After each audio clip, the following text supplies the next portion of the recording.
All right, as you can see, I'm all packed up and ready to go. Tomorrow, I'm heading out on a big solo adventure. I'm gonna do a 7-day rustic camping trip. No cell service, no technology, just me hanging out on top of a mountain. I'm not positive what I wanna get from this experience, but as of now, I'm thinking of it as a mix between a fun retreat and an intense challenge. I want the adventure, I'm gonna eat healthy, I'm gonna exercise a ton, but I'm also gonna film some absolutely insane workouts. I really wanna push my limits here. I want this mountain to break me down and build me back up.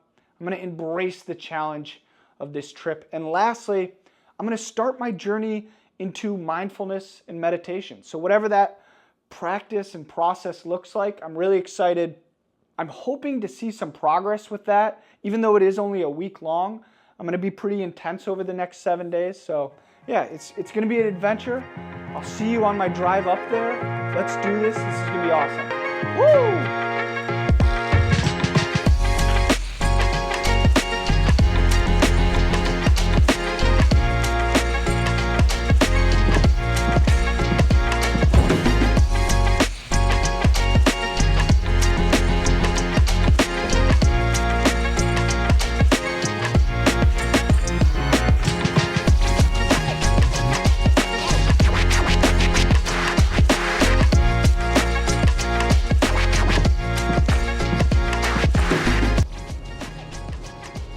I just left Scottsdale, Arizona, that's where I live, and I'm heading about 2.5 hours up north. I would not consider myself outdoorsy, but I do love a challenge, and that kind of brings me back to why am I doing this in the first place? Is it for the challenge? Is it for fun?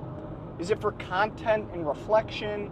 Am I being selfish for choosing this as my vacation? And again, I'm not that sure. I was kind of hoping this trip would tell me why I needed it. Like, instead of projecting my goals onto this week, by the end of the week, it would tell me the benefits that I was seeking all along. So I will see you at the campground. I'm hoping it's pretty cool and in nature. So I'll see you there. Let's do it.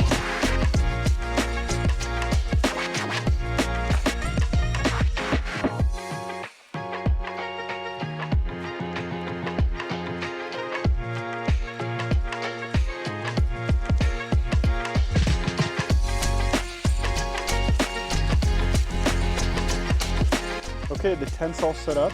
I'm really liking the campsite. This whole campground is really cool. There's enough people that I won't get scared trying to fall asleep at night, but then also it's secluded enough that I will still feel like it's a solo adventure trip. This is just my view from my campsite. Just show you around from my campsite. So if you walk back, it's just this big cliff, and then I'll show you, turn around, here's my campsite. I have the little gym set up, fully equipped, everything you need, TRX bands. I got my meditation station here, and like I said, you can't really tell that it's a campground. It feels pretty secluded, but I got it all set up, so it's already that time. I'm gonna go ahead and crush my first workout.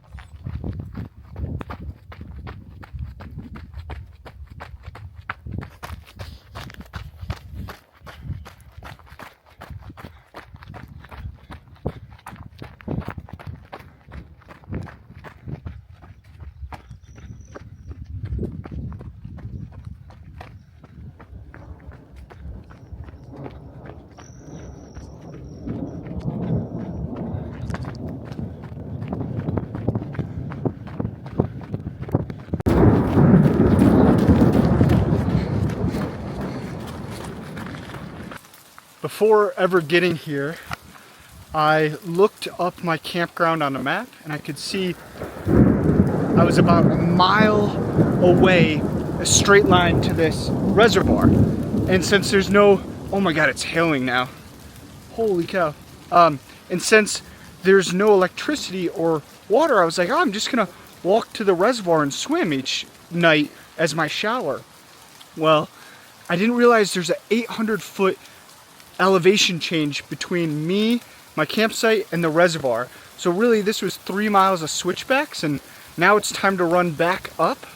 And I don't think my camera's waterproof, so let's do this. All right, successful day one, although there were definitely some unexpected challenges, but that's what I signed up for. I waited about 20 minutes down at the reservoir thinking the rain would let up, and it did not. It was pretty much torrential downpour until I got in my tent 20 minutes ago, which wouldn't be a big deal, but I left a ton of camping equipment out at my campsite that should not get wet, and it all got soaked. So maybe it will dry, maybe it won't, but meticulously prepare to change your plans. And I am changing my plans. I'm in bed early now because I got such a big adventure planned for tomorrow. I'm going to wake up early with the sun. I'm going to drink some bone broth, and I'm going to go out for another run that I have no business completing. After the run, I'm going to have breakfast, and I'm going to pack up my blow-up paddleboard and hike it all the way back down to the river and explore the river tomorrow.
So they just backed up a river, a mountain river, and that's why there's not beachy, it's really steep cliffs, because it kind of just filled this canyon, and it's actually 150 feet deep in some areas, which you go, wow, that's pretty deep. Could be 150 feet from the river bottom right now, but I'm from Michigan, and to put that into depth perspective, we have the Great Lakes, and one of the lakes is Lake Superior, and that in some place is 1,400 feet deep. So 10 times deeper than this little river reservoir lake. But the deepest trench in the ocean is 36,000 feet deep. So I mean, just, it's all in perspective. When you compare it to the Great Lakes, that's nothing. So, and then 36,000 feet is actually over 6,000 feet deeper than Mount Everest is high above sea level. So Mount Everest is like 29,000 feet above sea level. The deepest trench is 36,000 feet deep. So you go, wow, the world is so rugged. We have that kind of difference. But if you've ever watched this like a Neil deGrasse Tyson clip, he explains the world is actually so big that even though you think it's rugged with those huge undulations in elevation, if you shrunk the earth down to the size of a cue ball, it would be smoother than a cue ball. So those vast height differences are nothing when it comes to comparing it to the actual size of the earth. All right, I'm gonna paddle back and then start my hike back up. Okay, I'm back. It's time for lunch. All I have left planned for today is a long meditation session, and then I'm gonna lift upper body. I'm only doing upper body because tomorrow is my first day of an epic camping workout. I'm gonna do a backyard marathon, which I've never done before. I've always wanted to. You have to run 4 miles every hour on the hour. it doesn't matter your pace, because you could run 15-minute mile pace and then just continuously run. You'll make it back in an hour, and then you got to start up again. But what I'm going to try to do is run about a 10-minute pace, and that will leave me with, so I'll get 4 miles in 40 minutes. So I'll have 20 minutes where I get to sit down, eat, drink, fuel, use the bathroom, recover, and then every hour I have to start back up on that 4 miles until you can't start again. So that's the goal. Some people use this method, this backyard marathon, to set PR distances, like ultra marathon, 40, 50, 60 miles plus. I'm definitely not going to do that because, one, the furthest I ran this year was yesterday. It was 6 miles down to the reservoir and back. And before that was like 4 miles a week ago in preparation for this camping trip. So I'm not in running shape at all. And I really want to do some way cooler workouts later in the week. So I don't want to crush myself. I mean, I would be happy with a half marathon tomorrow. We'll see. Who knows? But that's the whole idea of it, is you got 20 minutes to recover. And then if you can get up and shuffle, you only have to do 15-minute miles. So why not? All right, I'm going to eat, meditate, lift, and I'll see you tonight.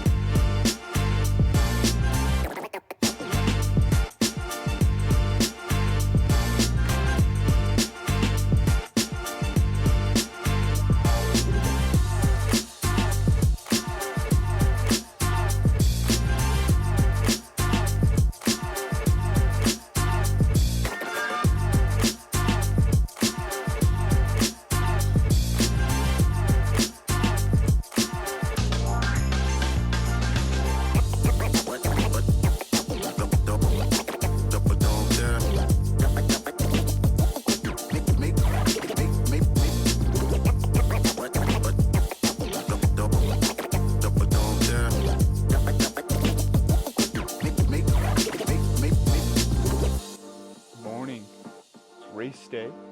This is my race setup. So that's my camera, umbrella for me. I got 2 electrolyte Gatorades. I poured more electrolytes in them, and then a little bit of 2 tablespoons of honey in each. And then on the other side I have 2 water bottles, a granola bar, and some dried blueberries. Who knows if I'll run enough laps to even need all that fuel, but that's the goal. First, I'll take you through a tour of the course. While you're looking at the tour of the course, just know I'm not going to film any of the running because the running's going to be hard enough, but I'm going to come back and sit down and I'll debrief after every 4 miles. Tell you how it went, what's going through my mind, if I got another one in me, all that stuff. And just because I love the science of this, I'm at 7,500 foot of altitude, elevation. Okay, so you hear altitude training is really good, so you want to mimic it. So maybe you buy on Amazon one of those altitude restrictive masks. I don't know if you've ever seen that. You'll see a UFC person training with them. People think that it replicates training at altitude, and it just doesn't. It works a completely different mechanism. So I'll give you a brief answer to why.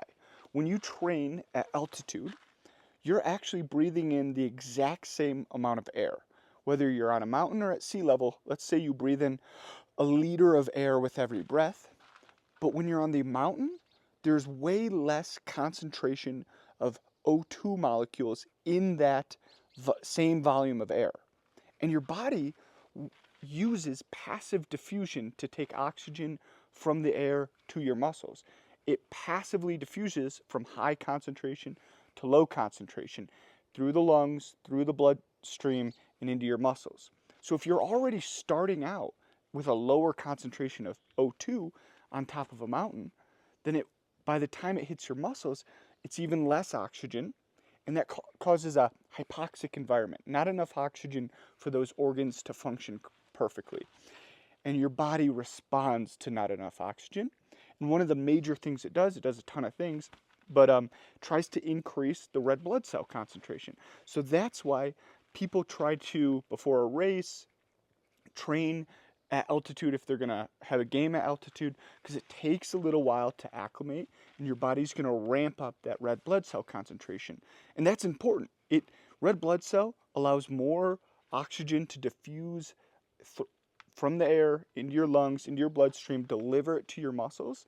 And what does that do? That increases your VO2 max, the maximum amount or volume of oxygen your body can utilize. And everyone knows that number is important. Your watch reads it to you all the time if you have a smartwatch.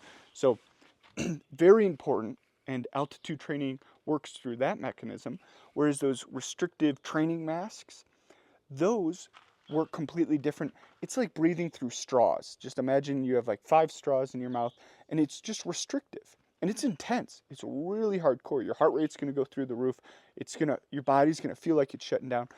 But the major stressor and therefore adaptation is on the respiratory muscles. So the breathing apparatus rather than the oxygen transport apparatus.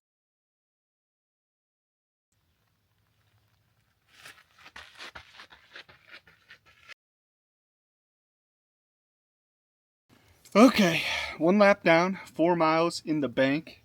I've sat here for, I don't know, 5 minutes. I didn't want to make the video right when I got back because I was a little negative. I was like, oh God, what have I done? But even after sitting for 5 minutes, drinking a little bit of electrolytes and water, feeling good. I do want to say this one important thing before I'm too tired to make it clear. This workout, and especially the workout I'm going to do later in the week, are pointless. I would go so far as to say a net negative, a detriment to my health, performance, and training. This is not what progressive training looks like. Progressive training is showing up each day, frequency, consistency. You get way more out of showing up at the gym, lacing up your shoes. That's where all your effort and hard work should be put. If you have excess energy and hard work and decide you want to put it into a crazy run or crazy lift, great. That's what I choose to do with it. But again, all your hard work, it's harder to show up at the gym for 15 minutes after a long day's work than it ever will for me to do something like this, because I love this. I enjoy this. So again, I want you to know I'm going to be recovering for 2 weeks after this. I would be so much better off if I just followed a progressive training, showed up each day, that kind of. I just find that important. All right, I'm going to recover the last 6 minutes. All right, hour 10. That's 40 miles in. Just kidding. That was hour 2. 8 miles in the bank. It'll be upside down, but you can see the 8 for distance somewhere. It's intense. I didn't mind cardiovascular being strained. I mean, I'm running like 11-minute mile pace. I don't even think I could go faster. It's got to be the altitude, because at that pace I'm usually, 120 beats per minute heart rate. Here I'm encroaching 150. Either way, 8 miles, feeling pretty good. That's 2 miles longer than my longest run this year. But we're not stopping here. We got another 4 in us at least. Cheers. Okay. 3 hours down. 12 miles for the distance.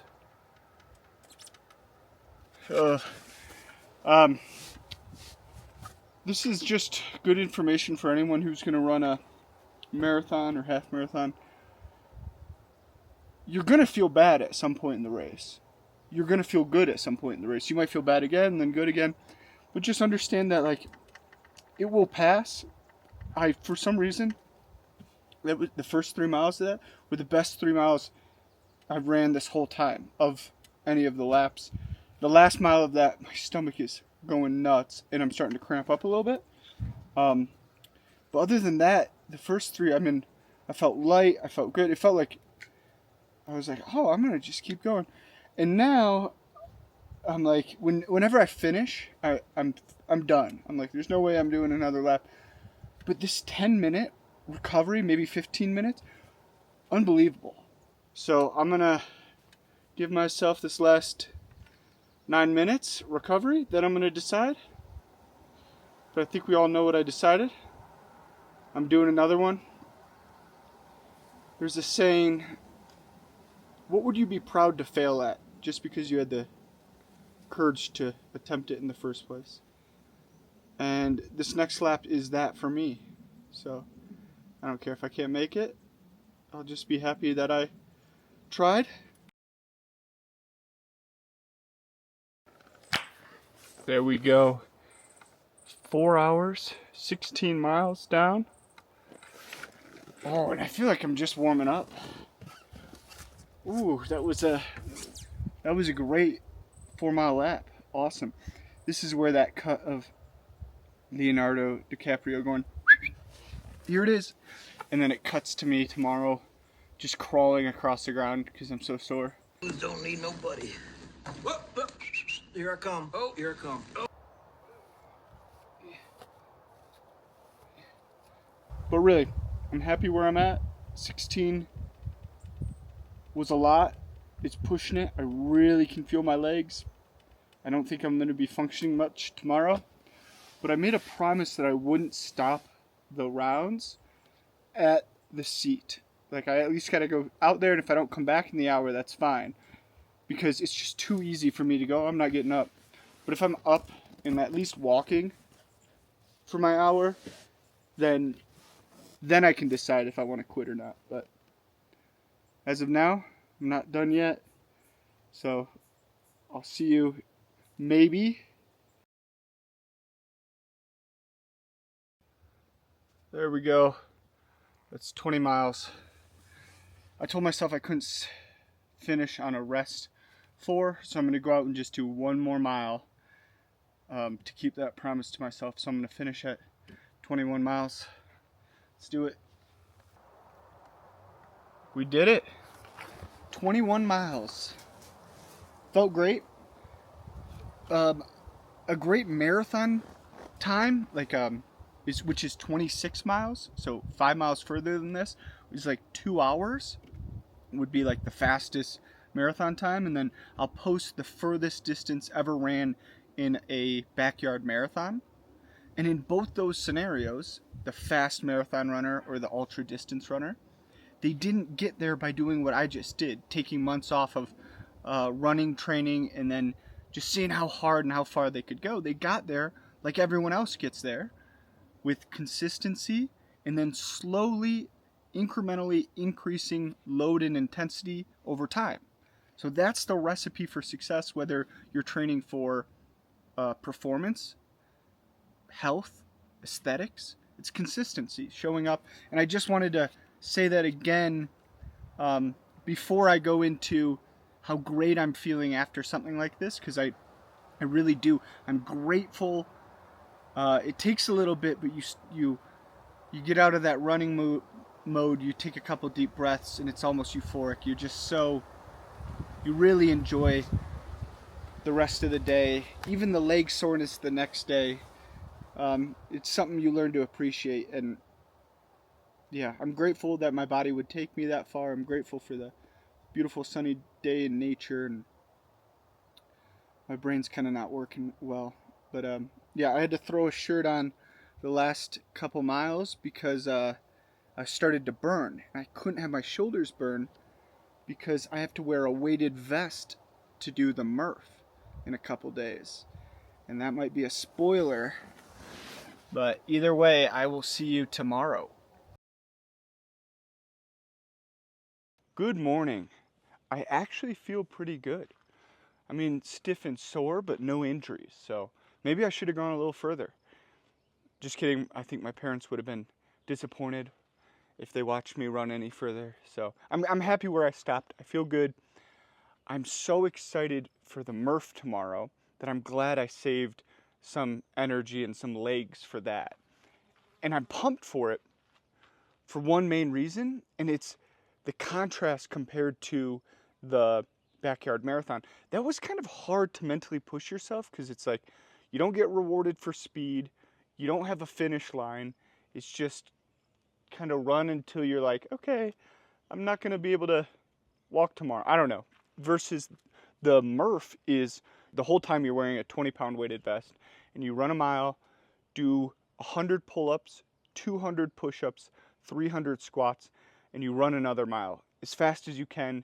You get rewarded for speed, you get to push yourself, you have a objective cutoff and numbers. So I'm way more excited for that workout tomorrow, and I'm happy I saved some energy for that.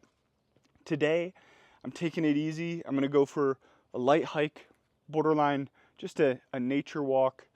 I hope to swim tonight for a shower, and then I'm gonna do a big stretch routine and all my meditations.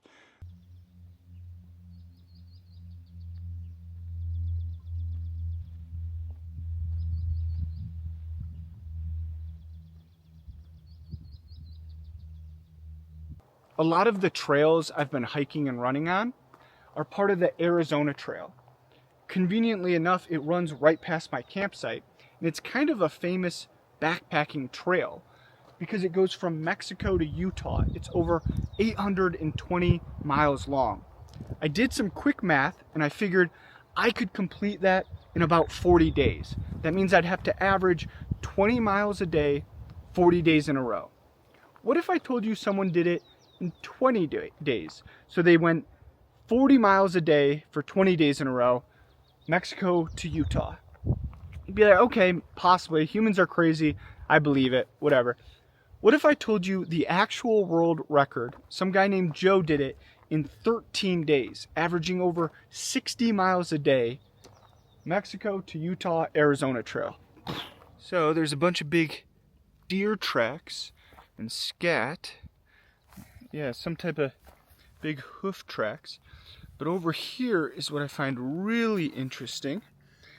At first glance, it might just look like a stick, but if you think back to your childhood, you might recognize this as a pistol. And the cool thing about it is you never have to reload it, and it can make any noise you want it to.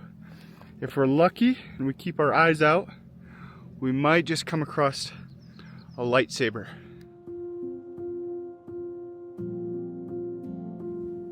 I was just stretching, and if you can't tell, I was doing it in a new campsite. So I moved campsites because I have the Murph tomorrow, and I found the perfect campsite for doing the Murph. Pull-up bar, hopefully it'll hold up with a 20-pound weight vest and 100 reps, and then it's this big area right in the shade. One of my favorite facts about stretching is that almost all of the benefit you see from stretching, the increase in range of motion, happens because of stretching's effect on the brain, not stretching's effect on the muscle. I used to think you stretched out some inherently tight property in the muscle.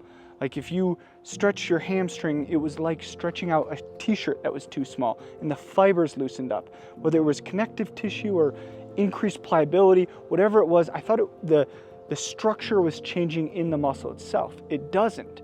All it's really doing is sending so much information up the nervous system to the brain. When you're stretching, it's going, hey, my hamstring's at full length. Oh, it kind of hurts. And you're holding that stretch for a while, that your brain all of a sudden goes, you know what? We're gonna be okay in this range of motion, and decreases tonicity to that hamstring. So it kind of relaxes the muscle, and now you have that increase in range of motion. It's short-lived, but if you keep stretching your hamstrings for 2 minutes a day, 5 days a week, all of a sudden the brain becomes more and more receptive in that longer length range of motion. Good morning. It is Murph 30 on the Murph of July. Tonight I was going to do this big celebratory campfire pit dinner, but I checked on the steaks yesterday and all the ice had melted in the cooler and the steaks were just floating there in lukewarm water for who knows how long. So I made it a pre-race fuel up dinner instead of a celebratory dinner tonight. So yesterday, first step was to make a fire. Obviously, I did that with ease.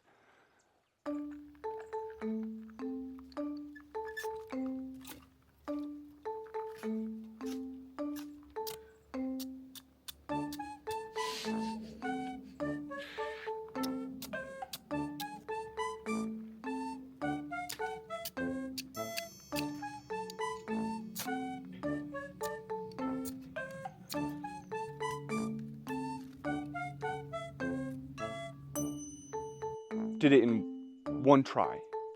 First time. Then I grilled up the steaks and oh man, perfect. Actually, they did turn out really good by the end, but nothing compared to the dessert. For dessert, I had this dough that I had made a week ago. All you do is mix bread flour, yeast, a pinch of salt, a pinch of sugar, and water for texture or consistency. I made that up, put it in a plastic bag, put it in my cooler for a week, and then I just threw it on the pan with some butter, and it made this like rising flatbread. And I'm not kidding, it was amazing. I dipped it in honey butter. Wow, I'm not just saying this because I've been eating the same 3 meals for 5 days. It was actually a really good dessert. I want to do it again at home. I don't know if I had any clips of this or talked about supplements yet, but here's my 2 cents. Save your 2 cents. I mean, yeah, if you want that possible 1% increase, go for it. Maybe you're deficient in something and it will be a big change, but chances are if you really want to make significant change, you have to work on those pillars: exercise, hydration, balanced diet of whole foods, and sleep. Note to self, add some cool after effects like 4th of July themed explosive noises.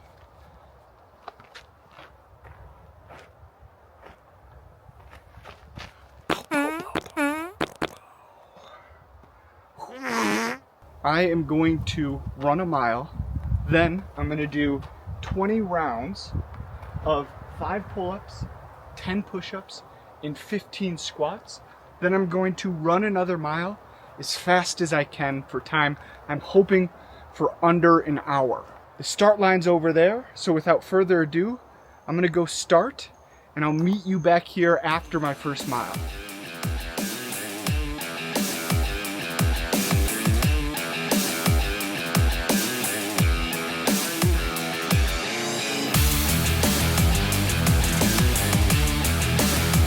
"19 minutes, and I got 8 rounds left.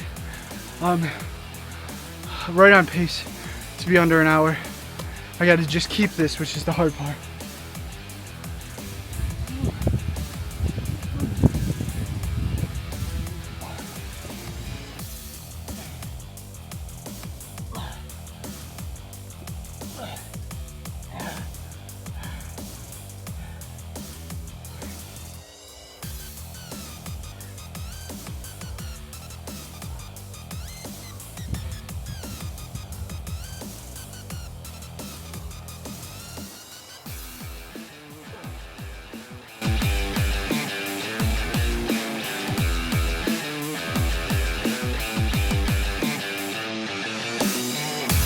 Okay, last round. This is just so much more fun than the backyard marathon. Oh my God. Last set. Come on.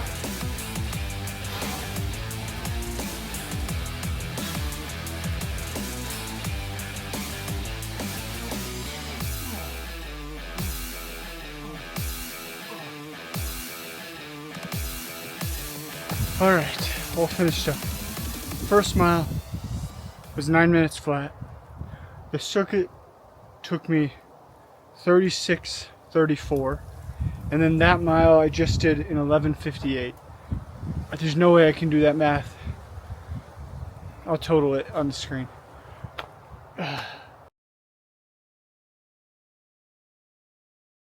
I'm not gonna film these last 2 days I'm out here because it's hard to be present while filming. So I'm going to be here for the experience and to figure out why I wanted to go camping in the first place. At the very end of the video, I'm going to go over 3 things. 1, would I do it again? 2, how did I like the meditation? And 3, if there was any long-term benefits.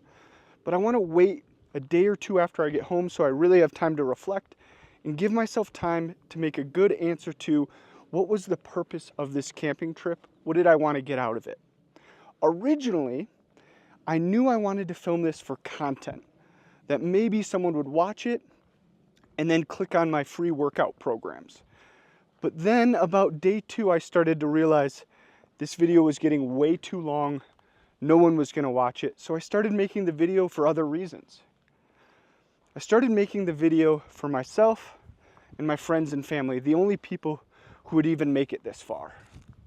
So if you are still watching, you are an amazing, caring friend or family. And I'm really grateful that you would take this much time and focus out of your day. Trust me, it does not go unnoticed that I'm sending you this video, asking you to watch it, pretending to be so interesting that I deserve this much of your attention. And I know I don't. So I wrote you a thank you letter. To anyone who made it this far, thank you. You are the people I would like to go camping with most. Thank you for caring enough about me to support my journey. At best, you may have gained a few facts or inspiration. At worst, you're forced to be here because I sent you the video, told you to watch it, and you didn't want to let me down. Either way is incredible, and it means a lot to me. I want to share in, be inspired by, and support your journey too. I'm 30, and this video is some sort of capstone, a time capsule of who I am, what I look like, what I sound like, what I'm capable of, and what I think about. I hope to do another time capsule video someday, hopefully with you. Again, thank you for everything. I'll see you in a few days once I clean up.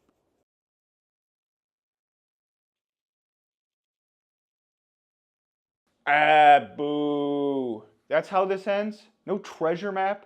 You wrote a letter and didn't leave a cool encrypted message of where you buried the gold in the forest? How boring. Yeah, sorry, no gold, but here are my 3 nuggets of wisdom. 1, would I ever do it again? No, absolutely not. I will never go on top of the mountain by myself. If someone came with me, I think that would be a very cool experience. To enjoy that with a group of people, friends and family, would be so fun. I would do that again, but I'm not spending 7 days alone on top of a mountain again. 2, how did I like the meditation?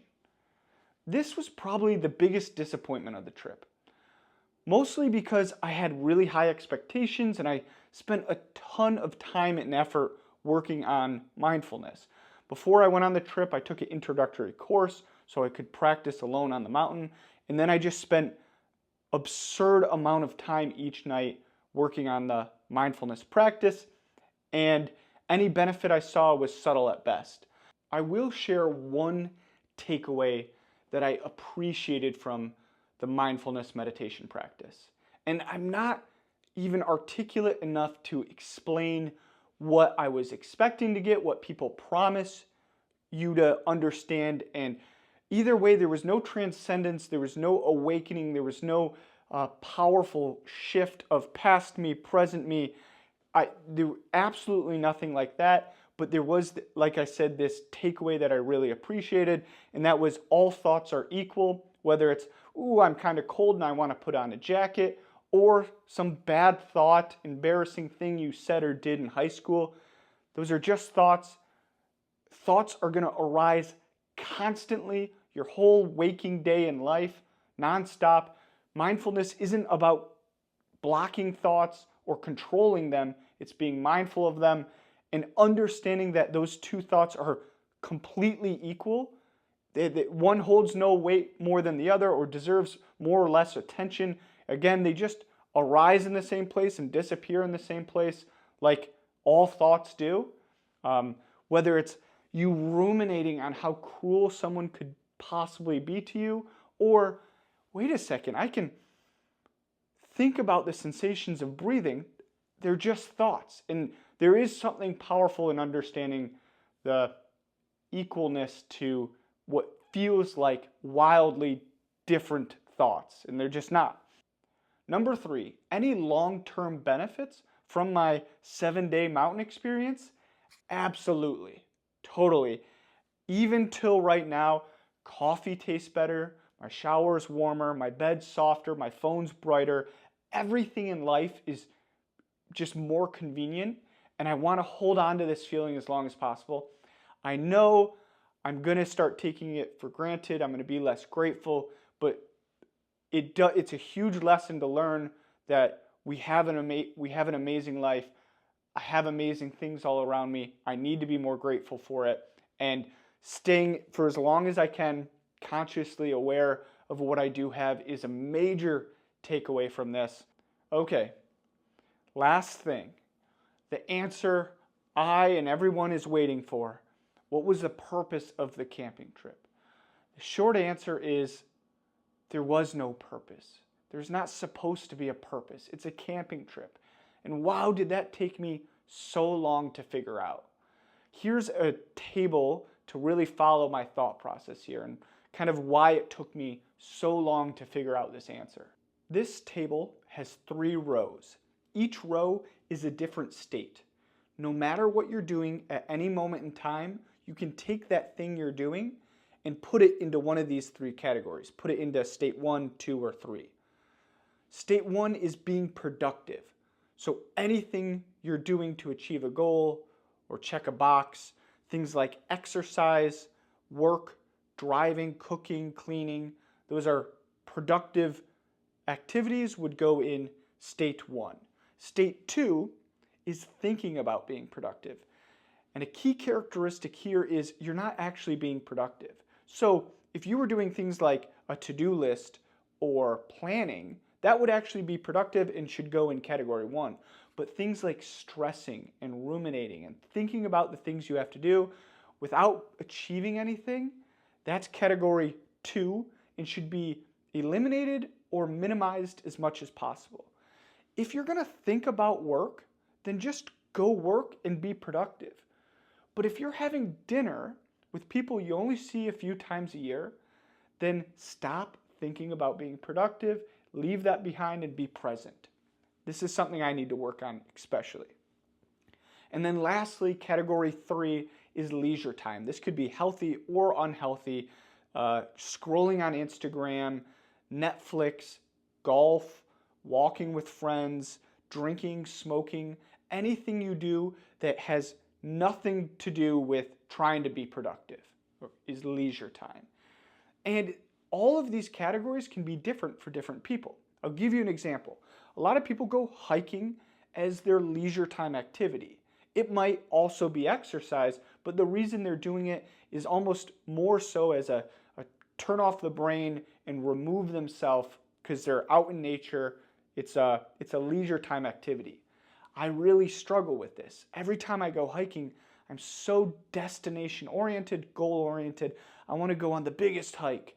I want to set a record time. I'm about speed. I really force something that for me should be a category 3 because I already exercise enough. Hiking should be a relaxing leisure time activity, enjoyable, but I force it into category 1. What can I get from this hike? And that's exactly where I went wrong on the camping trip. I took something that should so clearly be category 3, a leisure time experience. It's camping. You can't get more remote and turned off than that. I had no service. I'm 2 hours away from home. I'm alone. I don't have to worry about anyone or anything else. Make it a leisure time thing. But all I kept doing is asking, what am I going to get out of this experience? What is the purpose of this trip? I kept forcing it into category 1. And that's the biggest takeaway from this experience I have, is that I want to stop taking things that could be pleasant, present experiences and forcing them to be productive experiences. Just cook a meal, go grocery shopping, drive home. Don't get upset of its hindrance on your productivity if someone cuts you off with a grocery cart or cuts you off on the road. Enjoy more, optimize less, watch the wind blow, Because if you think about it, we're all just camping anyways.